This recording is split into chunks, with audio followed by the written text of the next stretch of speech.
안녕하세요. 놀라운 논란의 미스터 논란입니다. 손흥민이 뛰는 토트넘 소식 전해드립니다. 토트넘과 샤흐타르의 프리시즌 경기가 펼쳐졌습니다. 토트넘 입장에서는 이번 프리시즌 마지막 경기인데요.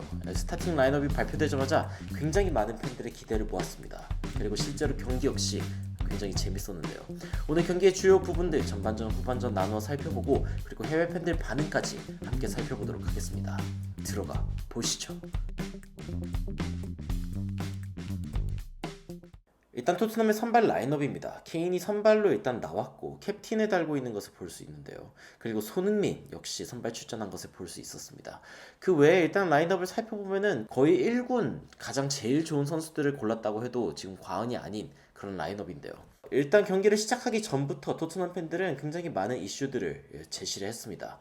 일단 첫 번째는 은돔벨레가 또 안 보인다. 이제 토트넘에서의 그의 시간은 끝났는가? 라고 이제 이야기를 하는 언론도 있었고, 그리고 또 하나는 이 토트넘 하스퍼에서 이제 해리 케인이 마지막일 수가 있다. 마지막이라면은 우리가 그를 위해서 좀 특별한 경기로 만들어주자라고 하면서 좀 열띤 응원을 하겠다는 그런 팬들의 이야기도 있었습니다. 그리고 히샬리송이 이번에 보이지 않았는데 일단 바르셀로나 이번 주 화요일이죠. 돌아오는 화요일에 있는 경기에는 일단 나설 수가 있다고 하는데 일단은 좀 부상이 있었다라는 이야기가 있습니다.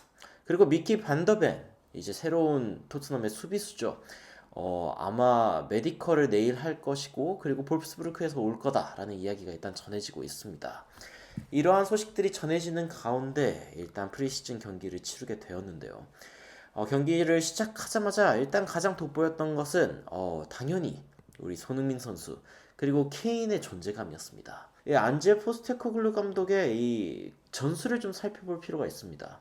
일단 윙백들을 좀 많이 주목을 하게 됐는데 이번 경기에도 이 윙백이 조금 더 높은 위치로 올라오고 그리고 중앙으로 이렇게 올라오는 장면을 좀 볼 수가 있었습니다. 이러한 전술의 특징은 결국에는 안제 포스테코글루 감독의 빌드업을 가장 잘 설명해주는 부분이고 그리고 손흥민의 모습을 살펴봐도 안제 포스테코글루 감독이 무엇을 원하는지 좀 알 수 있는 그런 경기였던 것 같습니다. 전반 7분의 모습이죠. 손흥민의 패스를 받아서 그대로 케인이 슈팅으로 연결해보는 모습 손케듀어의 연결이 다시 한번 터질 뻔한 장면이었는데 일단 이 장면은 골로 이어지진 않았습니다.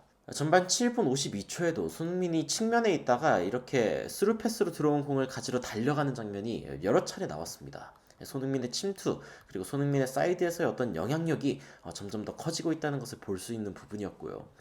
그리고 손흥민은 실제로 경기 내내 거의 사이드라인 끝쪽에 있었습니다.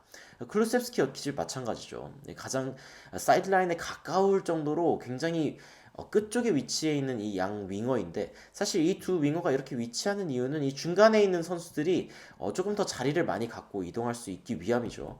그리고 실제로 한 가지 더 주목할 만한 부분이 있다면은 토트넘에서 굉장히 강한 압박을 걸고 있다는 것입니다. 상대방이 진영에서 뺏겼을 때 바로 공이 있는 지역에서 압박을 해주는 모습을 볼 수 있었습니다. 토트넘의 압박 지점 그리고 압박 스피드가 달라졌다라고 하는 부분들이 이 현지 코멘테이터들의 의견이기도 했는데요. 그리고 한 가지 더 주목할 부분이 있다면 손흥민이 이렇게 측면에 있을 때 우도기가 손흥민이 공을 잡을 것 같다 싶으면 곧바로 뛰어가는 모습이 지속적으로 연출이 되었습니다. 아무래도 이 부분 역시 전술적인 패턴인 것 같죠. 전반 23분에는 손흥민이 우도기한테 공을 주고 그리고 이렇게 중앙으로 들어가는 모습이 보이는데요. 근데 우도기가 여기에서 사실은 나쁘지 않게 중간으로 이렇게 결국에는 공을 주는데 팀 동료들이 사실은 우도기가 이렇게 공을 줄 수 있을 것이라고 믿지를 않았는지 이렇게 앞으로 쇄도를 하지 않았던 그런 상황입니다. 어떻게 보면 이런 부분들은 좀 시즌 중에 좋아지지 않을까 하는 생각이 들 정도로 일단 오른쪽에서 우도기와 손흥민의 조합이 굉장히 좋은 활약을 보여줬다고 할 수 있을 것 같은데요. 그렇다고 손흥민이 항상 이렇게 측면에만 위치해 있냐라고 하면은 그건 아닙니다. 사실 손흥민은 중앙에서도 자신의 존재감을 보여주기도 하는데요.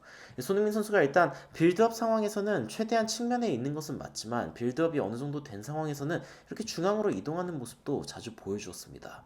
결국에 손흥민은 이번 시즌 조금 더 앞으로 올라오고 그리고 측면에서 중앙으로 이동하는 움직임을 지속적으로 보여줄 것으로 예측이 됩니다.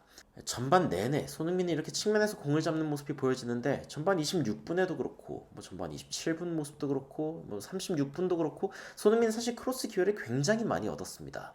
어떻게 보면 어시스트를 굉장히 많이 올릴 수 있는 그런 지점이라고 할 수 있을 것 같은데요.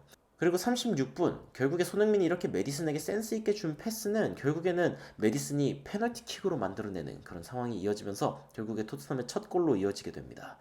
상대 수비수가 결국에는 메디슨을 태클하면서 페널티킥이 이렇게 토트넘에게 주어지게 되죠.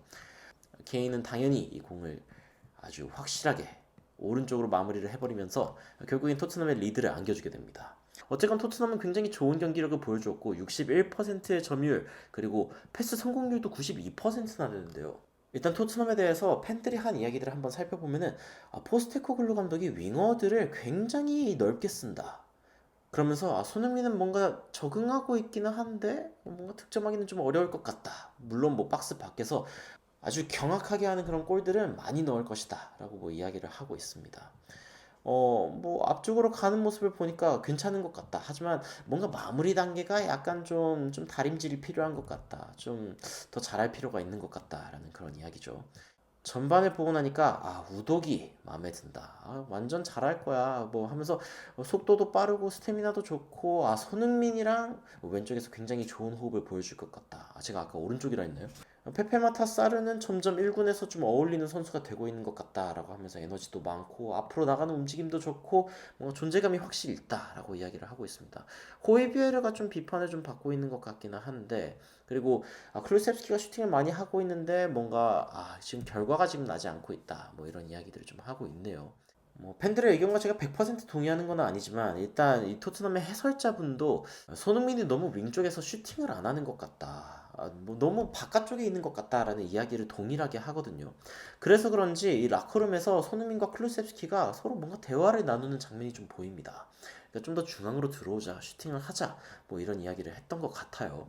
그래서 실제로 손흥민과 클루셉스키가 후반전에 조금 더 중앙으로 들어오는 움직임을 많이 보여주는데 이 49분 장면은 손흥민이 이렇게 밖으로 빼준 공을 메디슨이 크로스로 올리는 장면입니다. 이 크로스가 결국에는 이 헤딩, 케인의 헤딩으로 연결이 되면서 그대로 토트넘의 추가골로 이어지게 되죠. 여튼 손흥민과 케인 그리고 메디슨은 좋은 조합을 보여줍니다. 54분에도 손흥민이 이렇게 중간으로 공을 넣어주는 모습이 보이고 이 공이 결국 클루셉스키를 거쳐서 케인에게 가게 되는데 케인이 뭐 당연히 이거 마무리하죠. 케인이 골대 앞에서 그대로 이거를 왼쪽으로 마무리를 해버리면서 토트넘의 추가골을 넣습니다. 경기 58분에는 손흥민이 결정적인 패스를 하나 받는 장면이 나오는데 이게 약간 좀 뜨면서 우도기한테 일단 연결이 되고 우도기가 슈팅을 하는데 이게 떠버리는데요. 이 기회도 굉장히 좋았죠. 일단 메디슨이 지속적으로 손흥민에게 뭔가 공을 공급해주면서 에릭센이 있었을 때 손흥민이 공을 공급받던 그런 느낌들이 조금씩 좀 살아나고 있습니다. 물론 좀 세밀한 면에서는 그리고 좀 팀워크 면에서는 약간 떨어지는 부분이 있지만 말이죠.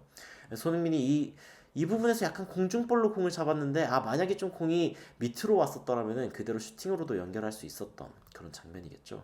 62분 장면이죠. 손흥민이 크로스를 올리는 장면인데 여기에서 이게 케인한테 갔는데 케인이 뒷발을 활용해가지고 살짝 틀어놓거든요. 이게 안 들어가는 장면도 굉장히 인상 깊었습니다. 이게 들어갔으면은 뭐 케인이 오늘 경기에서 뭐 4골이 아니라 5골을 넣을 수 있는 뭐 그 정도의 상황이었는데 일단 이 골이 안 들어가가지고 굉장히 아쉬웠고 손흥민이 70분 때에는 좀 직접 슈팅을 하는 장면도 보여줬습니다. 뭐 기본적으로 손흥민이 가장 좋아하는 그런 경로 중에 하나가 아닐까 싶은데 손흥민이 사실 이 자리에서 계속 뒤로 패스를 하는 장면이 그 전반전에는 많이 보였거든요. 그런데 70분 때에는 일단 자신이 직접 슈팅을 해봤지만 이게 아쉽게도 조금 높게 뜨면서 골로 연결되지는 않았습니다. 경기 76분에는 결국에는 메디슨과 손흥민이 먼저 빠지는데 아무래도 화요일 날 있을 그 바르셀로나와의 경기를 좀 의식해가지고 에이스들을 미리 빼주는 그런 느낌이라고도 할 수 있겠네요. 손흥민이 빠지는 모습이고 경기가 여기에서 이렇게 끝날 줄 알았는데 일단 케인도 이렇게 빼주는 모습을 보여줍니다. 역시 화요일 날 경기를 대비하는 걸 수도 있는데 사실 케인을 빼주는 거는 또 하나의 이유가 있기는 합니다. 케인을 대체할 역할을 좀 실험을 해봐야 되기 때문인데요. 그래도 케인이 빠지기 전에 손흥민 대신에 들어온 이 솔로몬이 이렇게 슈팅을 하는 모습을 보여주고 이 슈팅이 사실은 이렇게 굴절이 되게 되는데요. 골키퍼를 맞고 굴절되게 되죠. 이 굴절된 공이 결국에는 케인한테 흐르면서 이게 케인의 4번째 골로 완성이 됩니다.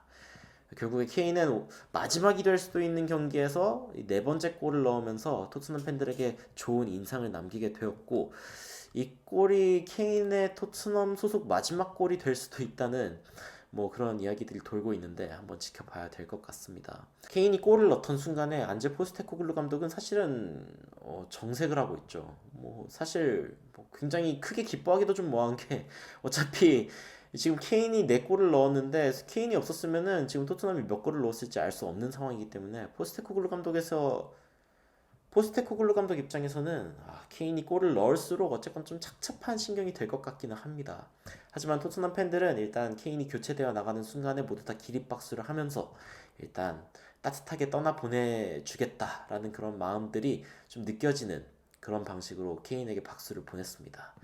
네, 케인이 빠져나오고 데인 스칼렛이 들어갔는데 이제부터는 뭐 골이 안 터지겠다 이렇게 생각을 했는데 생각보다 이 스칼렛이라는 친구 역시 굉장히 좋은 모습을 보여줬습니다. 경기가 끝나기 전에 결국에는 골을 넣으면서 이제 세리머니를 하는 모습인데 스칼렛의 이 슈팅 좀 굉장히 인상적이었거든요. 사실은 뒤돌아서 공을 받은 상황이었기 때문에 이렇게 돌아서 가지고 슈팅을 하는 게 굉장히 어려웠을 텐데 어쨌건 이 골을 성공시키면서 토트넘의 5번째 골을 완성을 시킵니다. 오늘 경기를 쭉 보면서 일단 들었던 생각은 이번 시즌의 손흥민은 굉장히 어시스트도 그리고 골도 많이 넣을 것 같다는 그런 생각이 들었거든요. 하지만 문제는 최전방 공격수겠죠. 케인이 없어졌을 때 과연 손흥민과 함께 어떤 공격 조합을 좀 만들 수 있을 것인가. 그런데 어쨌건 스칼렛이 막판에 굉장히 멋있는 모습을 보여주면서 케인의 자리를 대체할 수도 있을 것이라는 좀 기대감을 갖게 했습니다. 특히 스칼렛은 케인처럼 토트넘 아카데미 출신이기 때문에 토트넘 팬들에게 굉장히 많은 그런 지지를 받는 선수 중 하나이기도 한데요. 마지막에 터닝 슈팅이 굉장히 인상적이었는데 손흥민 선수 오늘 경기에서는 골을 넣지 못했지만 이번 시즌 확실하게 좀 더 좋은 활약을 보여주기를 기대하면서 놀라운 논란 여기서 마치도록 하겠습니다. 이상 놀라운 논란 미스터 논란이었습니다. 시청해주셔서 감사합니다.